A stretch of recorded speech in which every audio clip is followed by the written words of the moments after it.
بسم اللہ الرحمن الرحیم۔ آج کی ویڈیو میں ہم جگر کے بارے میں کچھ بات کرتے ہیں۔ جگر ہمارے جسم کا سب سے بڑا اور ٹھوس عضو ہے، جس کا وزن تقریباً 1 کلو سے 1.5 کلو گرام تک ہوتا ہے۔ جگر ہمارے جسم میں دائیں جانب پیٹ کے اوپر اور پسلیوں کے پیچھے ہوتا ہے۔ جگر وہ تمام غذا جو ہم کھاتے ہیں اسے توانائی میں تبدیل کر دیتا ہے، جو کہ ہمارے جسم کے لیے بہت زیادہ ضروری ہوتی ہے۔ جگر پر تمام قوتوں کا دار و مدار ہے۔ جگر میں خرابی ہونے پر خون کے عمدہ نہ بننے اور پوری طرح اعضاء کو نہ پہنچنے کی وجہ سے بدن کی حالت نہایت خراب ہو جاتی ہے۔ جگر ایک نازک عضو ہے جو نہ زیادہ گرمی برداشت کرتا ہے اور نہ زیادہ سردی۔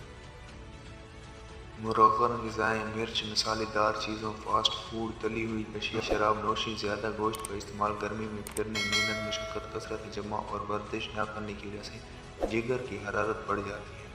بدن میں آگ سی محسوس ہوتی ہے، منہ کا ذائقہ کڑوا رہتا ہے اور پیشاب زردی مائل یا سرخی مائل آتا ہے۔ پخانہ خشک اور زرد رنگ کا، بھوک کم لگتی ہے اور پیاس زیادہ لگتی ہے۔ جگر کے مقام پر جلن سی محسوس ہوتی ہے اور مریض بار بار ہاتھ پاؤں کو پانی سے گیلا کرتا ہے اور نہانے کو دل کرتا ہے۔ ان بعض مختلف وجوہات کی بنا پر ضعف جگر، ورم جگر، جگر کا بڑھ جانا یا سکڑ جانا جیسی بیماریاں لاحق ہو جاتی ہیں۔ جگر خون صاف کرنے کے ساتھ ساتھ جسم میں تقریباً 500 دوسرے اہم کام بھی انجام دیتا ہے۔ اس وجہ سے جگر کی سوجن سے انسان کی صحت بری طرح متاثر ہوتی ہے۔ جگر کی سوجن کو ہیپاٹائٹس کہتے ہیں۔ ہیپاٹائٹس کی بیماری حد سے زیادہ شراب خوری یا پھر مختلف قسم کے زہر سے لگ سکتی ہے۔ یہ انسانی جسم کا سب سے بڑا اندرونی عضو ہے۔ جگر کی اہمیت یہ ہے کہ یہ جگر جسم میں داخل ہونے والے کیمیائی اور دیگر مادوں کو چھانتا ہے۔ جگر کو کیمیائی فیکٹری بھی کہتے ہیں۔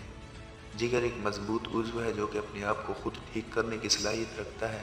اس کے باوجود وائرسز، شراب، مادے اور منشیات آپ کے جگر کو نقصان پہنچا سکتے ہیں۔ جگر کی حفاظت ضروری ہے کیونکہ اس کے بغیر ہم زندہ نہیں رہ سکتے۔